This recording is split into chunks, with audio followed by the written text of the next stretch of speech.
everybody. Welcome to Zen My Unzen. My name is Erica Gabrielle. I am the host of this show, and this is Felix Black, my co host. Yeah, that's me. Hi. This is the show where we talk about how to be more Zen. It's a learning process, and I hope you can enjoy our journey all together. We are shooting the first episode here in Puerto Rico. Puerto Rico is a special place for me. My grandmother is from Vega Baja. I always wanted to come to Puerto Rico, but I never got a chance to until about 10 years ago. And it was a special trip. I brought my father with me. When we got here, I just fell in love with it. It's a very spiritual place. And I think everybody can probably relate to that. Felix, do you have a special place that you like to go that means something to you?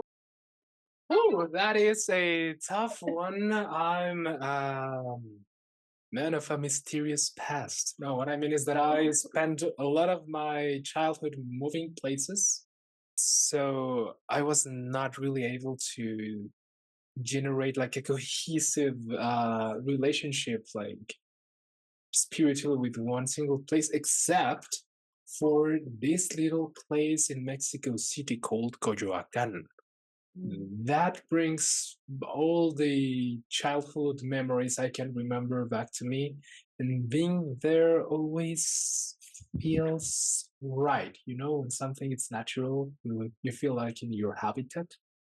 Makes me feel calm. It makes me take slower and more thought decisions. So I can understand that. I like that feeling. I like returning to that place. There's also this little resort which has nothing to offer. There's nothing to do over there. Just be there. That also is nice because I relate that to my mother. She loves that place. She loves the lime juice. So every time I need to retreat to treat myself and my soul and my head, just go back to there, have some lime juice, and sit to do nothing and disconnect from the world.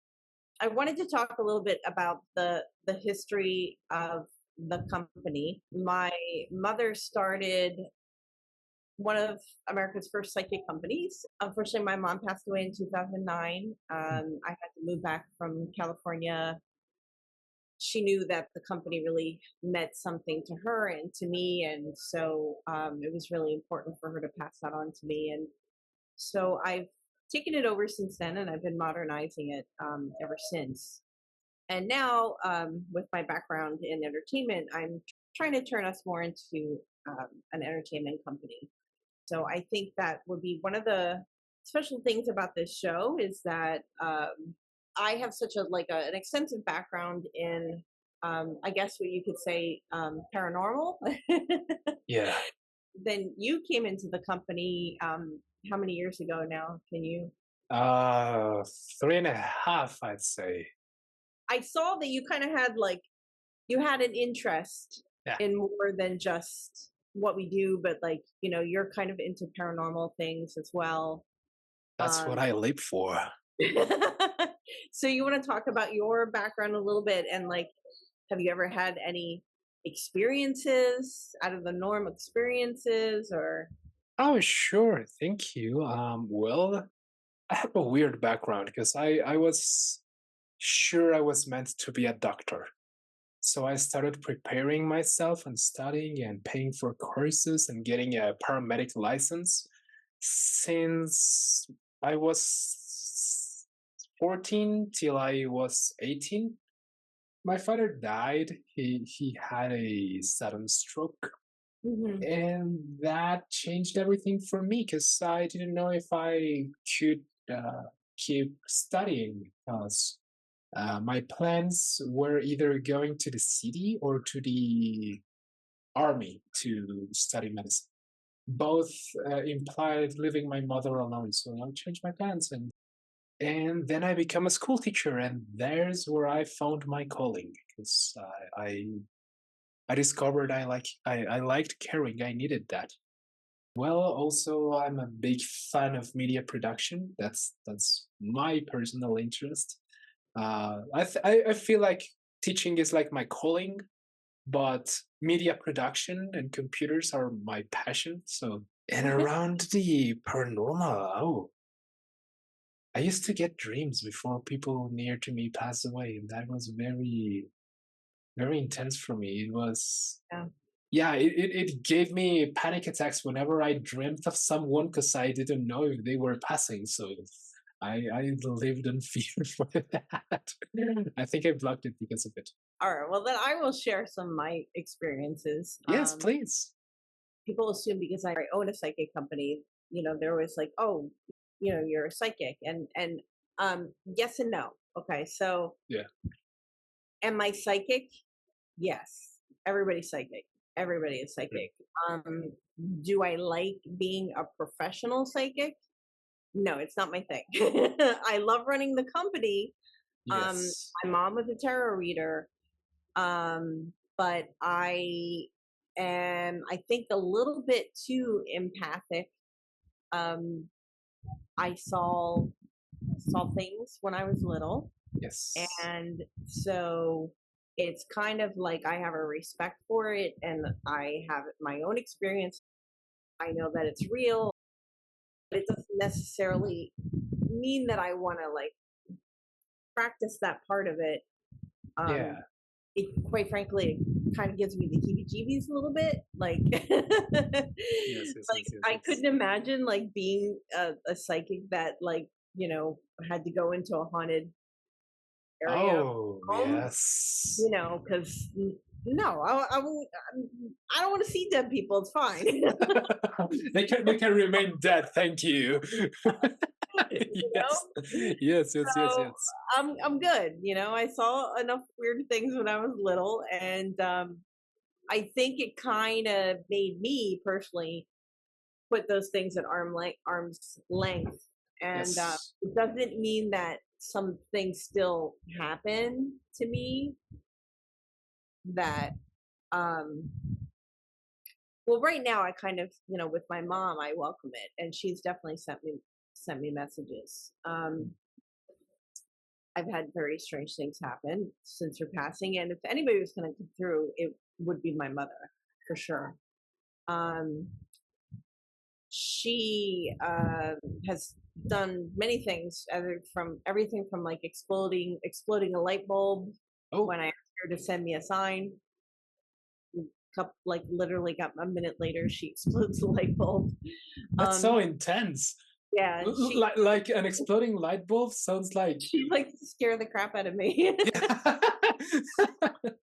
So then after that, I was like, okay, fine, send me a sign, but don't scare me. I'm a scaredy cat. Don't scare me. Don't break my stuff, So, please. so I think since then she's kind of toned it down a little bit, but like, I've had dreams where I was like going through something personal, and I've had a dream of I had fallen asleep on the couch, and she came up to me in the dream and started kind of like touching my hair like how she would in life if I was stressed out. Yeah. And then I had a dream that she walked out. There was a glass sliding door behind me, and walked out onto the porch and walked down the stairs. And the next day I woke up, and there was a rosary hanging in the tree outside of the balcony where she had walked down. Yeah, it's I don't know, but also too, my mom was not religious. She was spiritual. Okay. She believed in God, but she wasn't like necessarily, I would say, even Christian. I think she believed in certain things, but didn't. She just took everything with a grain of salt. Yes. I thought it was kind of funny that there was a rosary there. I was like, because that would be kind of like Catholic, I guess, right? Yeah, a rosary is Catholic. Yes. Yes. Correct. But on the other Remember, hand, that's a way of letting you know something, right? Because if she yeah, can't verbally communicate, then let's just leave a symbol there for you to interpret. That's very interesting. yeah. Yeah. And also, I was talking to another friend of mine who's very spiritual, and she was saying even if like a bird had like picked it up and like dropped it there, Yeah. That's even significant. What are the odds? Yeah. Right, right. Uh-huh. At first, I thought it was my dad or something. Like I was like, thought he was playing a joke on me or something. I don't know. I called him up and I was like, "Did you leave something hanging in my tree?" And he was like, "No. What are you talking about?" So you know, Yeah. so that was definitely out there. When I started dating my fiance, um, we were having a conversation in the kitchen of the house, and it was getting very emotional because I was telling him how how hard it was. Again, I was telling him the story about I had rushed back from California to take care of her, and she was just so busy trying to show me how to run the company, um, to take over stuff. And I remember telling him how sad I was because it's like I think back and it's like I wish I would have like spent more time hugging her and stuff, and I was getting really emotional. And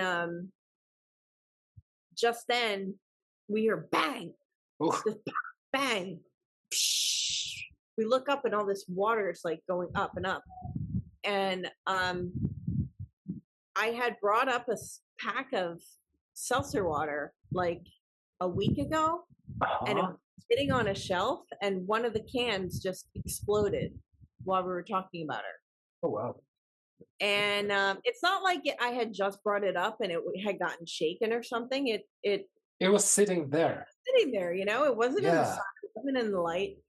And my fiance, he's like a real science guy, and even he was like freaked out. He was like, okay, that's he's like, you got to have some kind of like reaction that causes that pressure in that. It just doesn't happen like Yeah. that. So I was in a way, I was glad that he was there, and he's such a science guy because when we first when we first started dating, I think he kind of believed in things, but now since he's been with me and he's seen a few things, like now he's a big believer.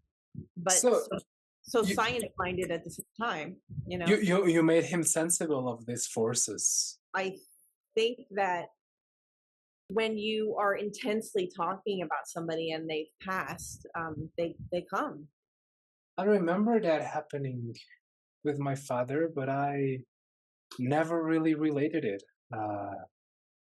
'Cause, yeah, I remember this very somber day. I was feeling down. I was in need of good advice, such as he would give. And I was bitten and broken and hopeless. And I started talking like if I was having a conversation with him.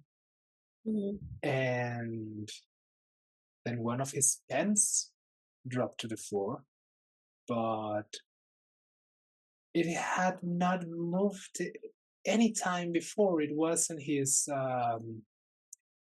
bed table thingy.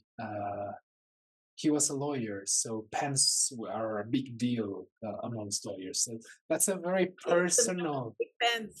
Yes, yes, they are big fans of pens. I don't know why. They really like signing stuff and looking like Were they have a catalog on were their they hands. fancy pants too? Yes. Oh yeah. Expensive pens. I can't understand that, but one of it was a very personal object. He had a lot of pens, and he chose those to be on his bedside table, Yeah, and it dropped to the floor.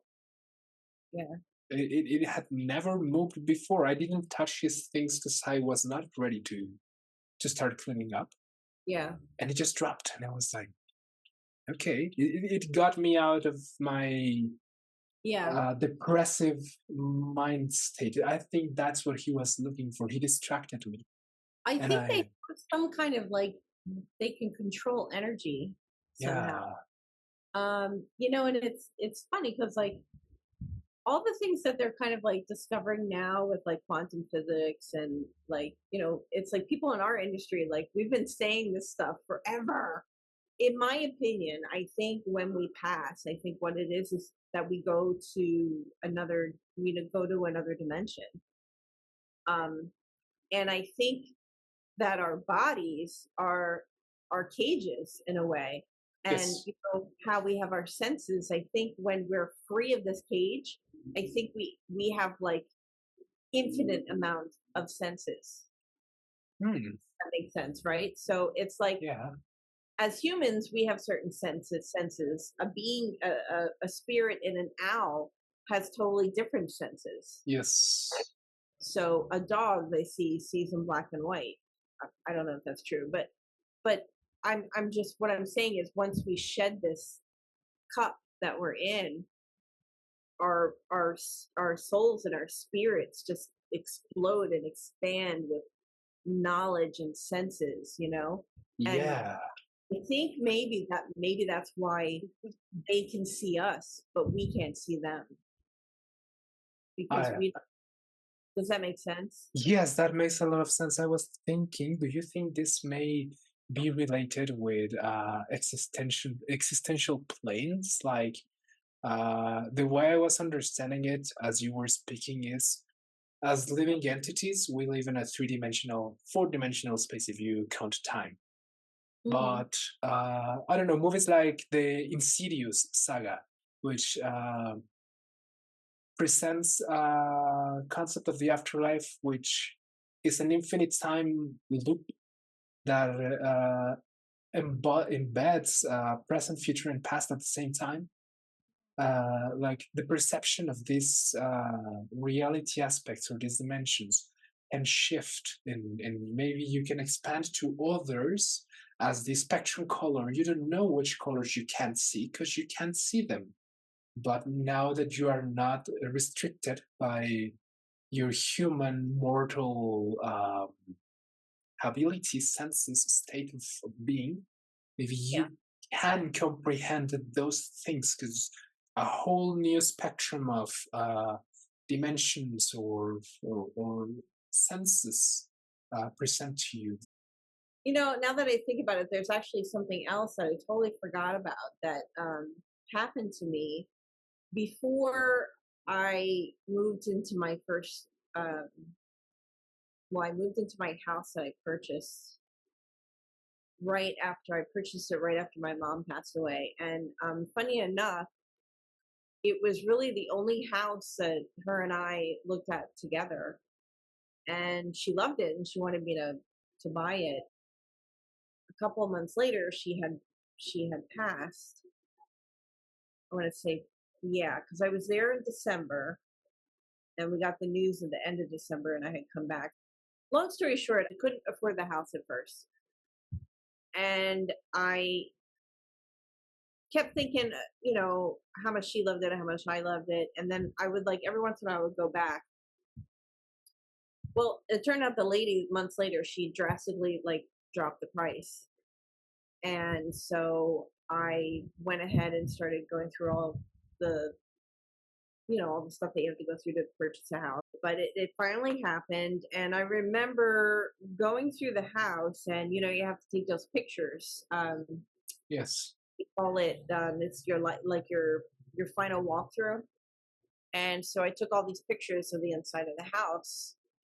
Um, Bought the house, moved into the house, was going through the photos.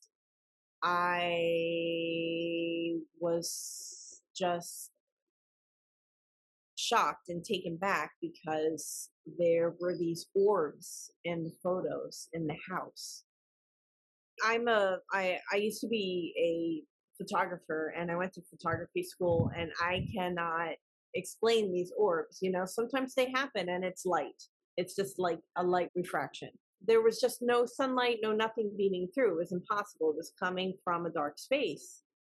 Wow. Um, there was more than one orb.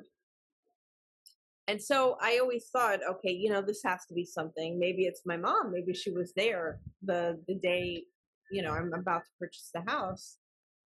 And then also years later, my now fiance, who's Mr. Science, he actually ran the pictures through something that detected heat as well. And he found that the orb was like actually behind the wall and in front of the wall at the same time. So it was like not a light refraction. It was actually something that was there. That wasn't meeting heat. it was emitting some kind of energy. And it Yeah. was at the same time in front and behind of the wall. Yeah. So it could be detected not only there, but it was like behind the wall at the same time. And it also came up in two different pictures, in slightly two different spots. And the shock, not only like rationalizing it like this is impossible, and then researching into it, and then doing the tests, and then being more blown away. That wow. Yeah. Talking about past loved ones, Yes. we also just recently lost one of our best psychics, amazing astrologer Franklin. Yes, we did. That was it was a shocker, you know, and he's a great guy, sweetheart, Yeah. super intelligent when it came, especially when it came to history of astrology, his knowledge of the cosmos. So it was a big loss, I think, for everybody. I It think I could is. for everybody, that, you know, especially his family. I mean, my God, you know, when they're Yes. it's Yes. Yes. to lose Yes. somebody, it's, you know, and I think it's also something we can all relate to, you know. It's like losing your left arm, your right arm, you know, you feel like a chunk of you is missing. And I think this is why people started to become more spiritual. There's spiritualism, and I think it's out of a need, of course, to a longing to want to be able to speak to past loved ones. It's tough too, because like I do know a lot of people who are actually spiritual, and they have never had an experience. Yes. But I would say if you're one of those people, just keep an eye out, keep your heart open, and it'll happen when it's time, you know. Yeah. So, you know, I'm working on a TV show called Psychic Hunter, a TV Yeah. pilot. I've been researching and shooting that for the last year or two. The first episode was in Sedona, Arizona. So it's about me traveling the world, um, trying to find most spiritual places in the world.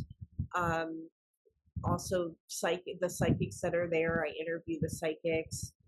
Um, so the first episode was shot in Sedona, and then I also went to the birthplace of spiritualism, which was episode 2, which I'm currently working on and editing, Lilydale, New York. Hmm. The birth of spiritualism started there. But also too, I had sort of a different list of where I was going to go, and then I ended up in Puerto Rico, and I'm like, wait a minute, you know, Puerto Rico is very spiritual, you know, like you come here and you just feel this amazing energy here. So I started to do a little bit more research, and I did discover that there is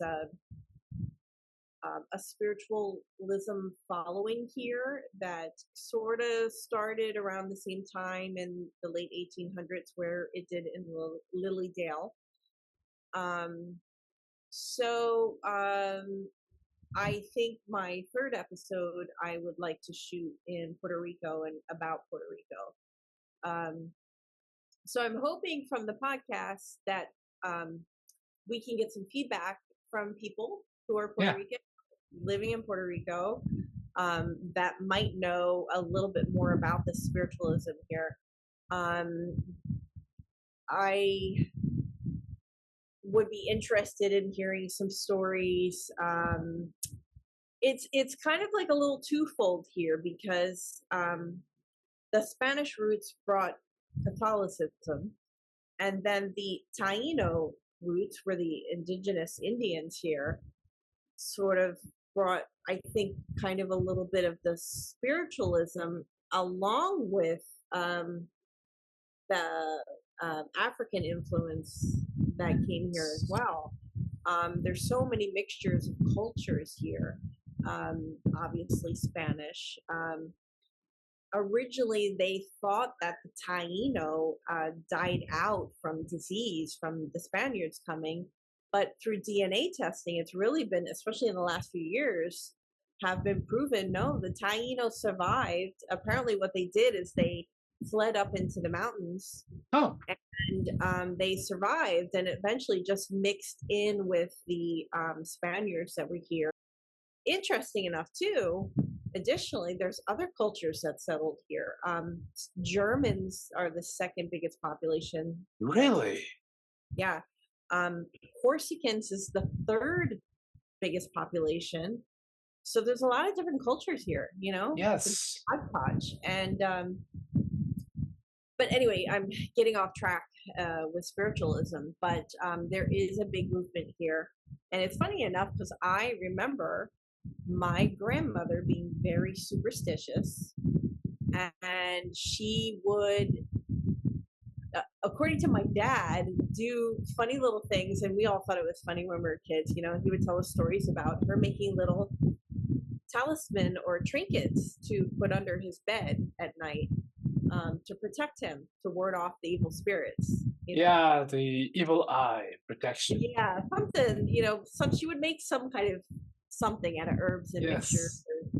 Yes. I remember my cousins and my dad also saying that, like, she would say weird things like, like when a baby would put his head down, like a baby in the room would put their head down, and they do that thing where they put their butt in the air and they put their head down to the floor Yes, like yes, this. yes. She said the baby is called the other souls Oh, to come to earth, I So can identify that line of thinking with the Japanese and the Mexican cultures. Like, yeah. whoa, hmm baby with the butt up is calling other souls. That's awesome. It's like they're putting their head down to the earth. Yeah, it's you made me think on working as an antenna, as a connection between heaven and earth. Yeah. Made me think of a martial art in Japanese culture. It's very Shintoist, so it's very religious. The traditional martial arts. There's a guard on which you stand like this, with your legs widespread, with your sword here, and it literally works as an antenna to use this sword, the iron of the sword, Yeah. to receive energy from the heavens and circle it through your body and deliver it to the ground. Mm. Well, for sure, we absolutely have to do an episode on Japan. Yeah. About Zen, right? Okay. Yes. I've been to Japan. I went into Japan a long time ago when I was in my 20s. I have some amazing experiences. So we will definitely touch back on this subject. Oh, yes. That's a very Yeah. interesting culture because they have Shintoism, Buddhism, and Christianism at the same time. And most of the population is not even religious. They just do it because of tradition and they honor these traditions. And then, also too, like, it's funny, like a lot of people, like I own a psychic company, people expect me to be all like, clang clang zen. I'm not, I'm a hot mess.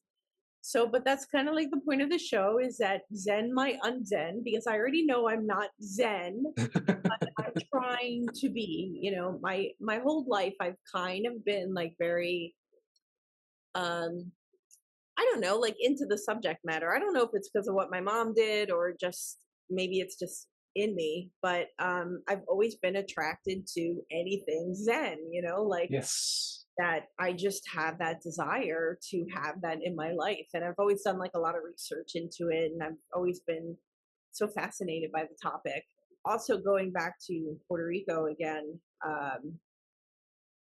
I recently went to the Taino ceremonial grounds up in the mountains, and I sent you the pictures. Yes, yes, yes, yes, yes. I have um, them over here. I just want to say it was one of those experiences that we were just talking about, where you are so inside of yourself and you're just soaking up the moment.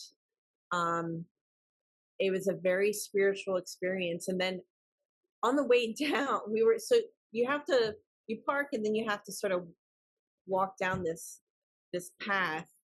And then, so we were walking down, and this guy and his our girlfriend, I assume, they were walking up, and he said, "Oh, you're gonna love it. The energy's amazing." And he looks at me and he goes, "But take your shoes off." And Huh. he said he looked at all of us, "Trust me, take your shoes off." You So need it, I was like, yeah. "Okay," like, and I'm so like that. I'm like, "Yeah, I'll do it. Sure, okay." Shoes You off. know, so, but we were all kind of laughing because we're like, "Okay," right? So then we get down there, and we're walking towards the monuments. I don't know what the artifacts, like, I guess you could say, Monolith, yeah. or what's the word? I can't think of the word, with the ruins, the Taino ruins. Yes. So I took my shoes off and I was walking, and I was just like, "Oh my God, now I know what he's talking about." And I looked at uh, my fiance and my son, and they were looking at me, and I was like, "Take your shoes off. Trust me, take your shoes." And they were like, "Okay," so they took their shoes off, and I'm like, "Now walk on the grass." The grass, I don't know what kind of grass this is, but it felt like you were walking on clouds. The grass was like these airy little cushions, and I can't describe it other than, like, have you ever been, like, to a bounce park, a kid's bounce park? Yes. You're like, they have those, like, play gyms, and when you walk on the turf, it's softer in case the kids fall. Yes, yes, yes. What it was like. And it was like, "Oh my God, I feel like I'm in the heavens walking on the clouds." Wow.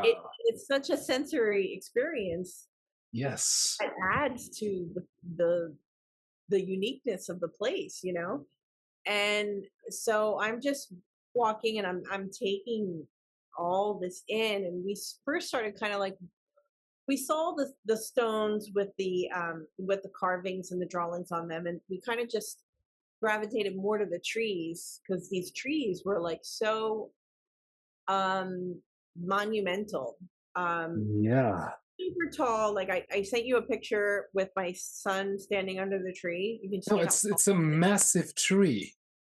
It's a massive, so that was like the Yeah. main tree, right? And I feel like they circled around that tree. They built things kind of like around that tree. Like, I felt like that was the focal point. Because if you also look at the other picture that I sent you of that tree, there's literally like an eye in the tree. It looks like the tree has an eye, Yes. and it looks like the tree is an octopus with all these tentacles Yes. going down into the Yes. ground. You can see, like, this tree is Oh my God, I can't stop seeing it alive. now. Yeah, Yeah. and my fiance also just told me that he read something on, like, now plants, they really do believe that they have senses, and Yes. they move, and they communicate, and they're way more alive than we realize. My friend Samael was telling me actually that Yeah, he believes, well, but scientists are but starting to there's believe, there's proof now coming out. yes, Yeah. that maybe some animals are able to Mhm. listen to plants. Yeah. Can you imagine that? Being in a Wow. forest and just listen to the trees sing. Yes. Wow. I mean, I believe it, of course, right? Yeah. So, so anyway, I immediately started thinking about Avatar. Yeah. And so apparently it's rumored that the movie, the Indians in the movie The were Navy. supposedly based off of the Tainos and their spirituality. So anyway, after seeing this tree, I'm like convinced. Sold, yes. Yeah. So anyway, so basically, there's all these, like, courts that go around the tree, and it turns out that they basically played like what was a game, soccer, Okay. right? So these little courts were like kind of like soccer games, but they use the games to work out like disagreements and make decisions and also there's a mountain in the background. I will send that to you. I have another shot of the mountain. They also worship the mountain that was in the background. What else did I discover? Just on research on my own too, I found out that they had a god that was the hurricane god. They had a Mother Earth god who was like exactly that, Mother Earth. Like the Pachamama. I sent you a picture of one of the drawings, which is Yes. like it's like almost like not infinity, that's 8, but like that spiral, right? Yes. And you know what? You see that carving everywhere. I think there's even one in Sedona, like all around the world, the same spiral carving, right? And That's is that the cosmos? I feel like, yeah. first they had this amazing view of space. Yeah, or a philosophical concept, because this is coherent with the monospiral. You know, this philosophical concept in which life is exponential in its development, and it's always passing through the same spots, but with a lot more force and much more experience. Mm-hmm. And that wow, this blows my mind. Yes. This is Cool present in stuff, right? yes, this is present in so many cultures. Like imagine all the parallelisms we have in our on spirituality, Mm-hmm. on cultures that were not even in touch or did not even know the other existed, and they have a similar belief system, and Yeah. they have similar spiritual explanations for the world around them. So this spiral is sticking with me. I loved it. Mhm. Yeah, Yes. it's Cool stuff. Also, I sent you 2 other pictures of they're Indian faces, Indian heads. yeah, these monoliths. Yeah. So one is there's one that is like off of a highway, and I've seen that one before, and they I tried to do research on that, and I couldn't really find much, but they think maybe it was a chieftain, possibly a maybe even a medicine man. Um, but there's another one there too, which is in a place that's like it's a pirate's cove. Supposedly, the pirates will come and they would bury the treasure in this cove. But Oh, there's an Indian head there, and yes. they think maybe it was the Indians did that to scare away outsiders. Yeah, You know, yeah, that um, makes sense. so there's some really really cool stuff here. Um, Not to mention just the energy here. I think is amazing. Um, I don't know if I can't say it's going to be for everybody, but I think for me, it does have to do with my ancestors, and I feel Yes. something I've always been drawn You to. feel this Not only because strong connection, it's like out of beautiful, yeah. yeah, but there's just something so special about this place. There is a very interesting mix, like going back to Catholicism, and I think it's called Santeria. Yeah, something Santeria. It's like a religion Yes. that is a little bit more spiritual.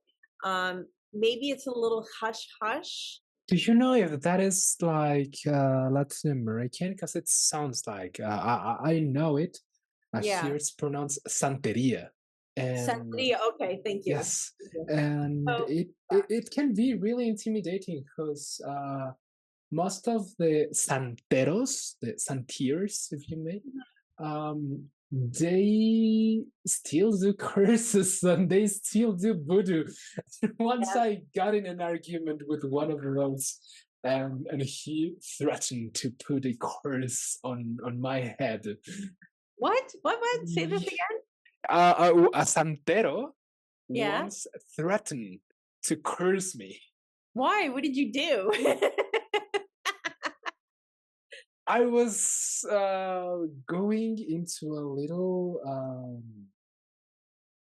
trip with a friend of mine, Uh and huh. this girl was mesmerized by this little birdie picking pieces of paper. Like they're supposed to feel your energy and pick a piece of paper, and that is your fortune. That is something you needed to hear, or that is a prediction. No, you didn't have a way to know what kind of message you were going to receive until you receive it. So this girl was mesmerized by the little cheeky, and she did not even request it for a service. She was like, just, oh, this little chicken is very beautiful. And the little guy started picking things and pulled out 3 messages, and then turned around, and I don't know what other thing it pulled out, but it was a thicker piece of paper, and we were like, okay, this is fun. Let's check it out. And way before she could even touch or know what was going on, this guy very aggressively comes up, like, and he gave us a ridiculous price. He was like, it's $30. I was like, okay, you said that messages were like 50 cents. How is this $30 now? And he's like, oh, it's because it picked 3 and it got multiplied, and then he picked a thicker piece of paper. So if you want to know, you have to pay me $30. Oh, wow. And I was like, oh, right, okay, well, we Wow, didn't what want a to know. charlatan, huh? Yeah, he was. And it was Yeah. like, okay, my friend, this was a very timid girl, very tiny physically, and she got intimidated. She was like, okay, she grabbed on her purse, and I knew she didn't have a lot of money on herself. That would mean she would be, maybe she wouldn't be able to afford her meal that day. So I was like, no, you know what? We don't want to know. Thank you. Have a good day. And I grabbed my friend, and we walked around. We did not pick up those messages. And this dude started chasing me and screaming at me and threatening me. He was cussing a lot. His words exactly: te voy a maldecir para que se te quite lo mamoncito. Which in English would mean, I'm going to put a curse on you so you stop being stuck up, B word. So I was like, oh, okay, thank you. Let's go right now. This dude seems Well, if it makes dangerous. you feel any better, I don't believe that people can put curses on other people. So, Because I'm still breathing, and he was very angry at me, so I survived. Yeah. Yeah, but apparently, Santeria, and there's this. It's very near, like it's a distant cousin of this uh, cult some Latin American subcultures have, which is to pay homage and to pay right and pray to death itself. And it's kind of related with Santeria, and you would not imagine how many people are involved.